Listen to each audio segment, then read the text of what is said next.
Okay, hello. It looks like my camera's kind of level.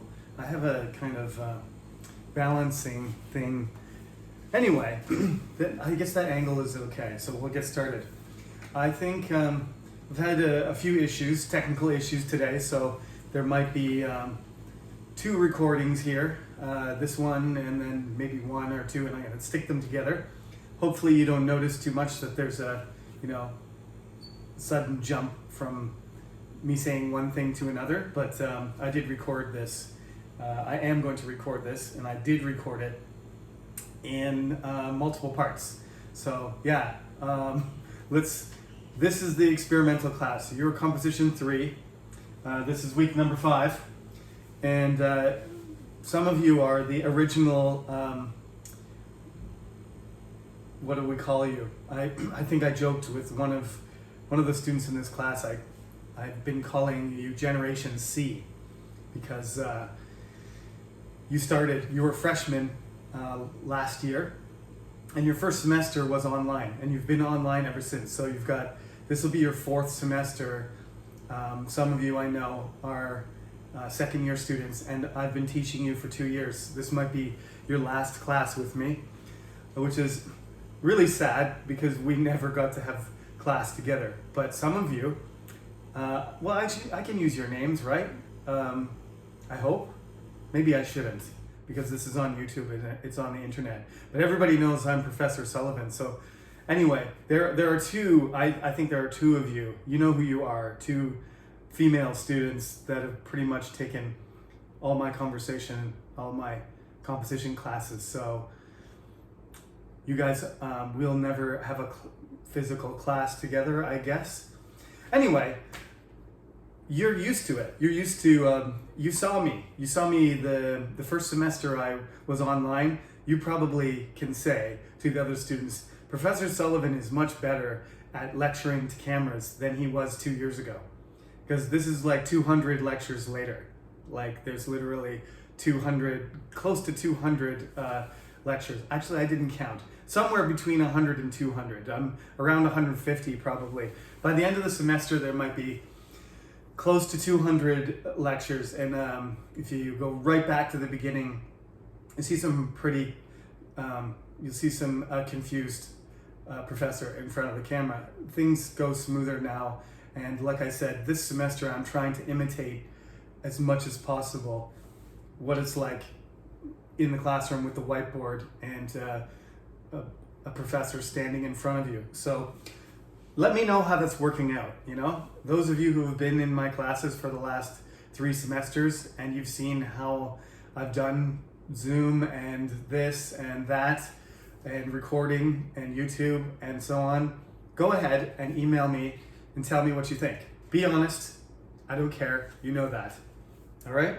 It's raining today, and a puddle splashed on my white shirt. I didn't change it, so I don't know how good the resolution is, but don't zoom in on my shirt or anything because there's like dots of muddy water all over my shirt, okay?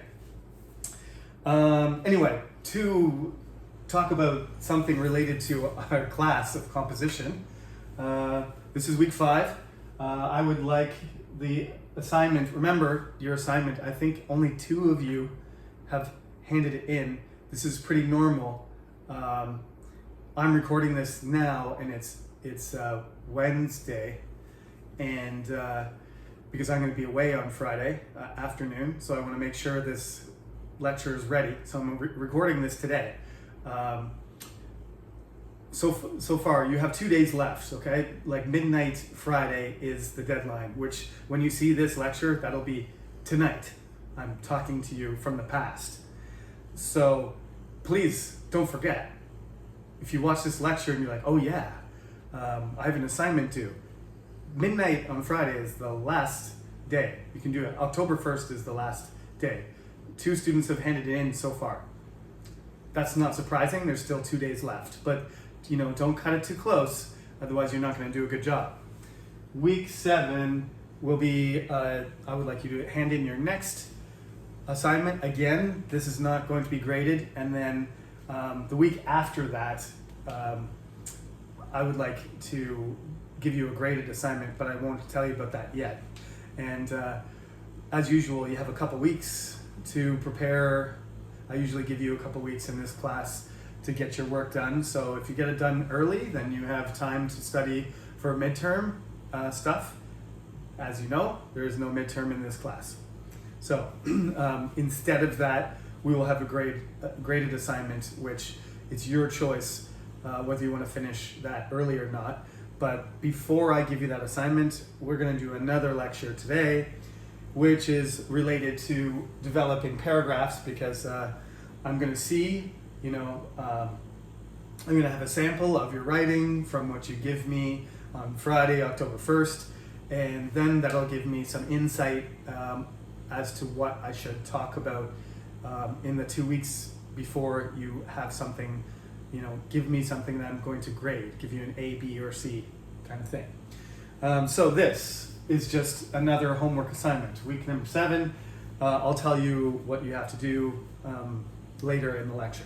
So we're going to start, we're going to skip page 18 because that's part of the homework. We're going to skip page 18 and 19 and go straight into the stuff, the development of a paragraph. Now, the first thing I have to say, like I said, I did something weird today and I recorded the second part of the lecture first. So things are going to end up looking weird, maybe. You'll see things on the board appear or disappear. I don't know how I'm going to figure this out, but anyway. I erased part of the lecture, so the board might have stuff on it at some point, or maybe not. Anyway, week 7 stuff. It is, before I forget to write it down again, page 18, 19, and 20. And that means you have to answer question number 6, and A and B, question number 6, and A and B on page 19, and A to F on page 20. Now, the thing that messed me up when I was trying to set this lecture up is that in the new book, actually, there is a difference between, I didn't have the new book in my hand, I had the old book in my hand before, so that might also be cut from the video footage, because I realized that when I picked up the new book after I recorded, that the topic is different. So I don't know what's going on. Some of the pages are exactly the same. It looks like page 18 and page 19 are exactly the same as the old book. So if you have the old book or the new book, it doesn't matter. But when I talk about number 20, there's 2 different paragraphs. In the new version, it's about ultra marathons. In the old version, it's about the Atlas Gymnasium, something like that. What does it say? Atlas Health Center, right? The Atlas Fitness Center, Health Center. So, I mean, it's related. Ultra marathons is like a extreme form of exercise, and the other one is a fitness center. So it's about health and exercise. They are related topics, but it's a completely different paragraph. They have completely different details, which is the point of the exercise, is you have to find the details. Now, it doesn't matter that much, because I want you to find the 6 supporting sentences, supporting details, not necessarily sentences. There's 6 supporting points, and you have to submit them, as your answers for your homework. So if you have the old book, do the Atlas Health Center. And if you have the new book, please do ultra marathons. Okay? The next page, page 21, a stitch in time saves 9, and the example paragraph, even when two people get off on the wrong foot, those 2 paragraphs are the same. So they just switched up the first one just to make it super tricky for me and confusing for you, because I'm trying to teach you all with 2 different versions of the textbook, because I didn't realize that the new one had been released until several students said, Professor, it's out of print.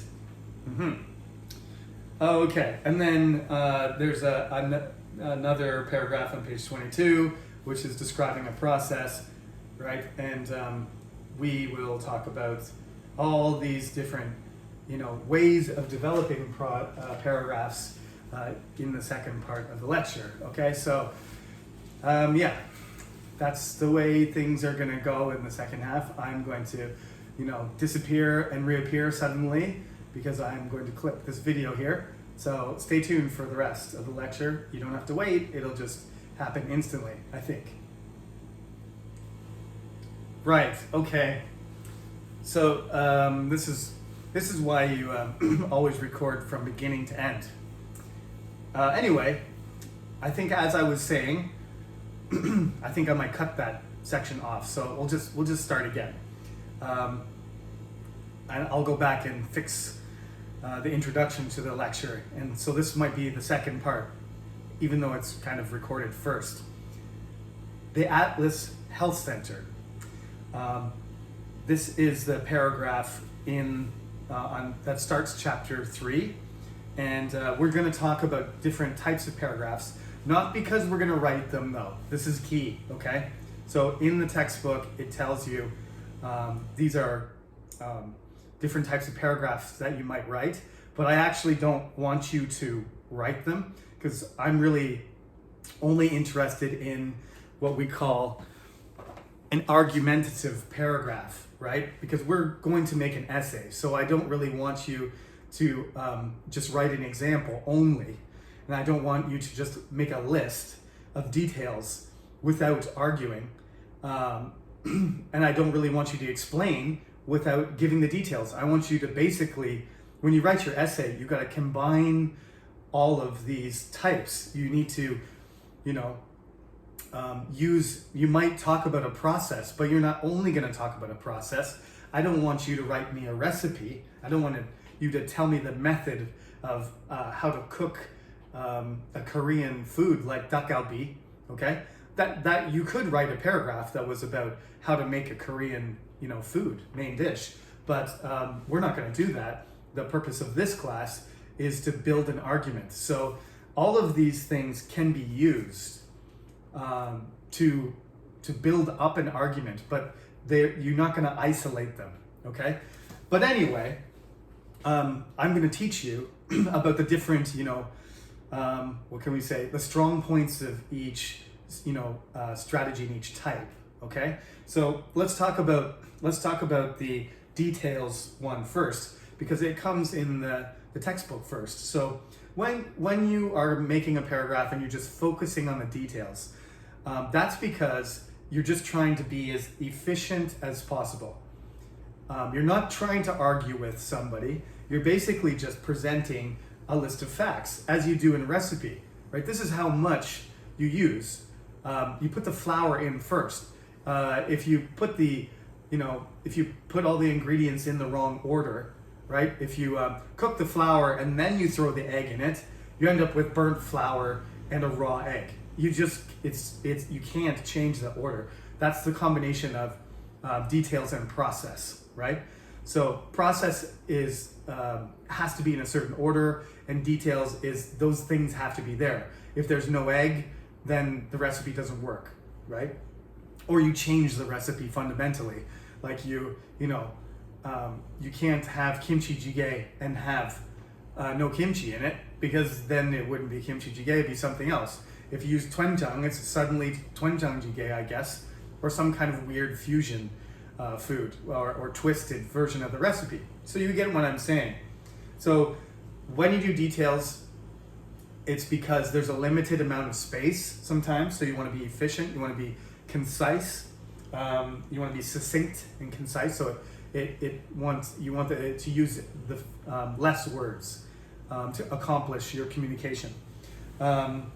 It's just a list in some cases, and it can be a sequence. If it's a process, then it's a sequence, and you don't explain why it's a sequence, you just say it is. This is the order, and just do it. Trust me.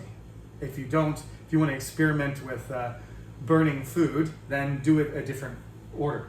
Advertising or descriptions of products, technical things often have paragraphs like this.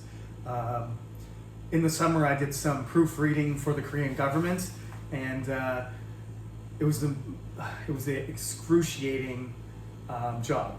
They paid me well, to be honest, but it was basically what I had to do is go through hundreds of pages of writing about environmental and safety regulations for Korean motorcycles, trucks, and cars. The manual, the regulations for the government were translated from Korean into English so that they could, be accessible, I think, for internationals. People who are visiting or doing business, or like me, living in Korea, and they need to know the regulations. So they translated the entire thing, and I checked the whole thing. It was literally like 350 pages, so it took me forever, and that was just details and processes. That was it.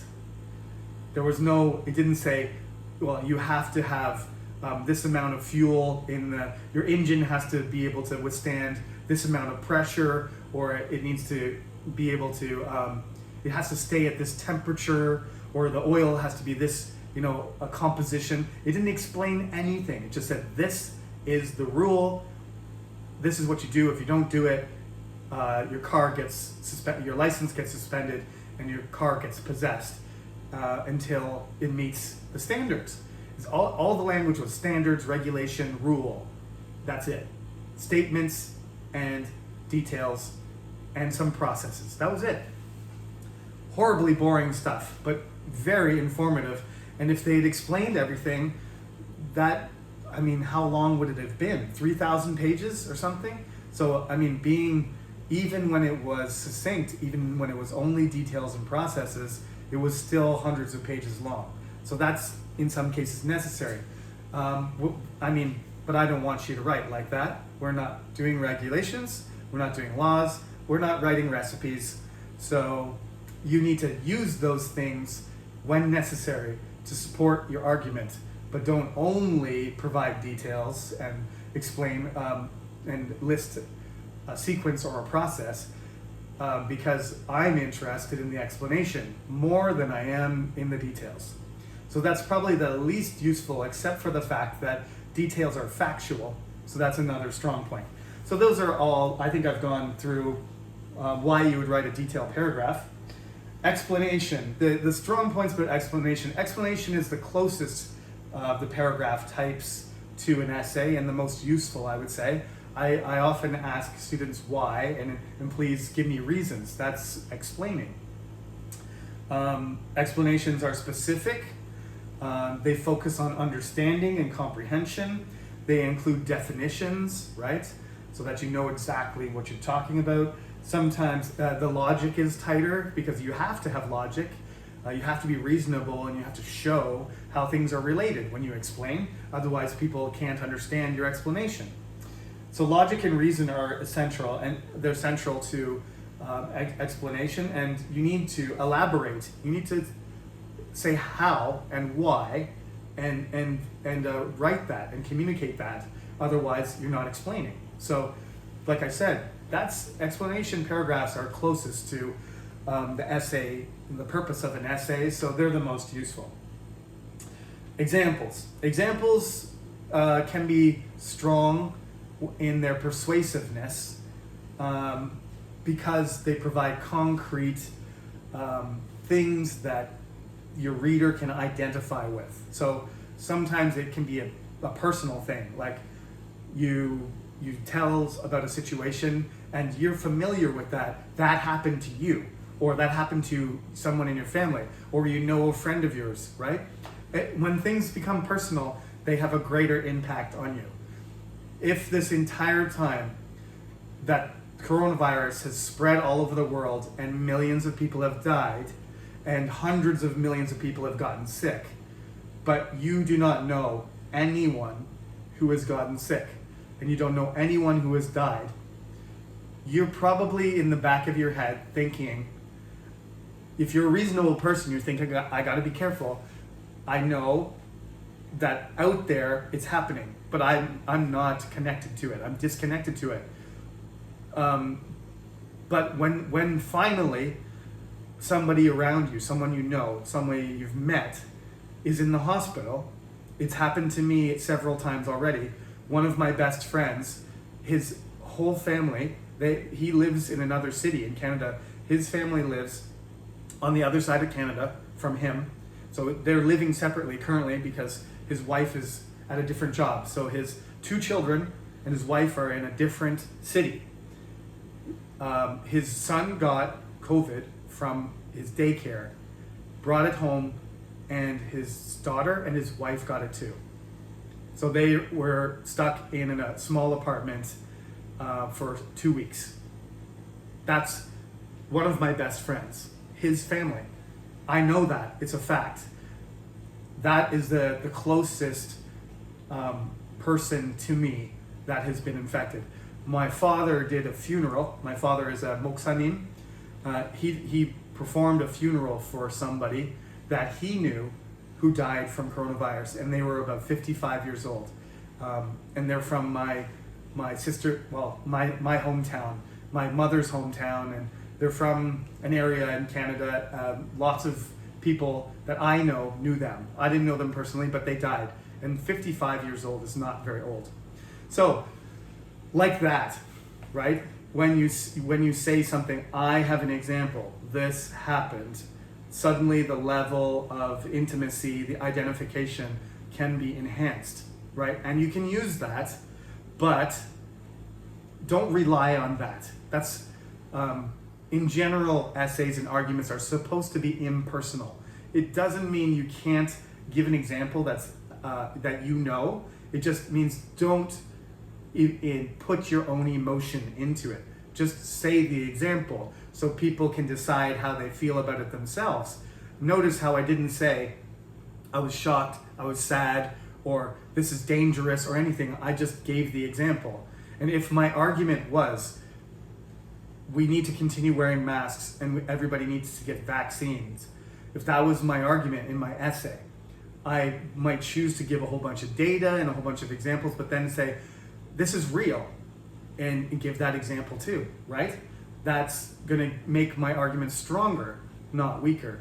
But if I personalize it to the extent that, I use that as my primary reason that I'm afraid of going outside and everybody could get sick and everybody has to stay home indefinitely because it's so dangerous. If I start appealing to people's emotions and drawing my own conclusions from just one I'm not a complete loser, so I have a few friends, not just one.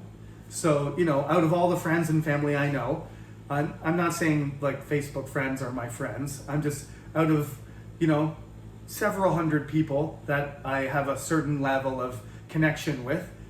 That's the only person I know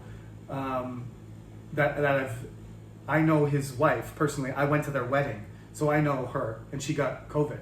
So I know her, I've met her. Well, I've shook her hand, I've given her a hug and congratulated her at her wedding. So that is a personal connection. Direct person that I know. And I'm not using that to fuel my argument or provide some sort of logic for anything more than just awareness that a certain amount of caution and that the disease, for example, is a real problem, not anything more than that. So I think these days, the coronavirus is making everybody tired. You don't want to talk about it. You wish it was gone. You don't want to deal with it. I would like to be in class, especially you, all of you. Some of you I've taught for almost 2 years now, and I've seen you in the exam and be like, every semester, hey, remember me? I'm the professor who was, teaching you online, and we saw each other once last semester. So we've only seen each other 3 times, right? Some of you have taken classes every semester with me, and so this is your 4th semester, and When we see each other in the exam, it'll be the fourth time. Anyway, this is how personal arguments can be used, but don't frame your argument as "I think" or "in my opinion." You should be impersonal. You should be formal. If you take in Composition 2 and Composition 1, I've probably told you this before. You don't use the pronoun "I" to express yourself and to form an argument. Even though it is based on your opinion and you're making observations, don't frame it as "I think," "I would," or "I hope," or "I expect." Okay? It's even better to say "we," which means like a group, right? But it's even better just to state it. Instead of saying "I expect" or "we expect," it's much better to say "it's expected." Right? That's a much stronger framing. It's a direct statement rather than a qualified suggestion, personal angle. Okay? When you speak, you say "I think," "I expect," "I hope," "I wish," whatever. That's polite. You should do that unless you're the boss or something's really important, and then you just say it directly. But when you're talking about ideas and you're debating and discussing with people, it's polite to frame things from your side, your perspective. But when you write academically, it's not. That's not a good way. It's less convincing. People are going to think, who are you anyway? I always say to my students, if you're Albert Einstein or you're Barack Obama, okay, or whatever, Bill Gates, I don't care what field you're in, but if you're a person of, recognized status as an intelligent, successful individual, then go ahead and say "I think," because I am the President of the United States, or I'm the most famous scientist, or I'm the richest person in the world. But I'm not. I'm just Professor Jeremy Sullivan, and I have a small circle of people, hundreds of students that I've taught, and friends and family that know me, and beyond that, my name is meaningless, right? There might be in the whole world like 10,000 people who would recognize my name. So why would I, bank on my authority in anything? I don't want to bank on my authority. I want to bank on my logic. I'm going to depend on how well I argue, not the weight of my reputation. Okay? So that's why you stay away from "I" and "we," and don't make things personal the way you write it. But you are allowed to give personal examples. Anecdotes are fine. So, like I said, you can get more emotional responses from examples. You can tell a sort of story, and you can get the whole picture. You get that identification, and that can be persuasive. Okay. Now, I think the Atlas Health Center is going to be homework. That was very sneaky.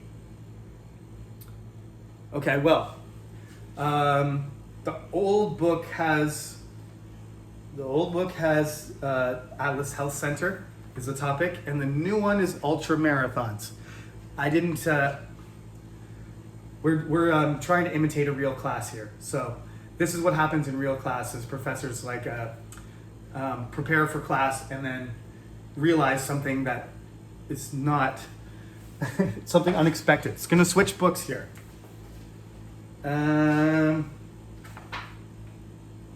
Okay, so there's 4 paragraphs. It looks like they're all the same, except for the first one. Okay, so that's good news. I just didn't, I thought they were all the same, but they're not. So that's okay, whatever. I've already written this. Page 8, this is what I want you to do for homework. I want you to take a look at these. First, I want you to do page 18. I'm going to have to go back and set this up, I think. I'll be talking to you first from my future self, but whatever. This will be clear enough. So do page 18. choose 3 and write your topic sentences. I want to make sure your topic sentences are strong, and I want you to do this before you do your assignments, before you do your writing assignment. And so you have 2 weeks to do this. This is week 5. So do page 18, number 6, choose 3. Do page 19, it's pretty easy, just A and B. It's just kind of a review of some vocabulary. That's why I wrote vocab. And then do the ultra marathons. If you have the new book, it's ultra marathons. If it's the old book, it's Atlas Health Center. And just pick out the details and write them out. That's all you have to do. This is not hard. This is easy stuff. I want you to also check out. I think this. I'm gonna have to do a sort of like prequel to this and stick it on before this video, but I would like you to read over the explanation, example, and process as well. And you don't have to hand it in or anything. Just read the paragraphs, okay? And know what they are. Like I said, you don't have to write a paragraph like that. I just want you to recognize what they're trying to do and use those strategies as I explained in pretty good detail, what they were good for, and use them in your essay writing. And next class, we will pick up on page 23 and talk about connectors, because those are also very important, especially for essays. They're important in all writing, but they're essential for essays. If you don't have good connectors, your essay is not going to be coherent, and then it's going to be less organized, and the argument's going to be weaker. So we'll talk about connectors at the beginning of next class. Okay, yeah, I think I'll stick something on before this class. This is going to be a little bit different, but that's actually the way I write. So sometimes I write the middle. I usually get my main argument and topic together, and I write the middle, and then I write the end, and I go back to the beginning and change it. So that's what we're doing today. We'll see how that works. Please let me know if the 2 videos don't fit together very well, or anything is confusing. Just send me an email. I know some of you already. Most of the students in the class I've taught before, so you know my policy. I prefer you to give me some sort of feedback. Don't just let me, float around and be like, is everybody following the class, or what's going on, on your end? So feel free to send me an email if you have any questions, and I'll try and keep you updated. Otherwise, have a good weekend, and I will see you again next week for week 6. Take care.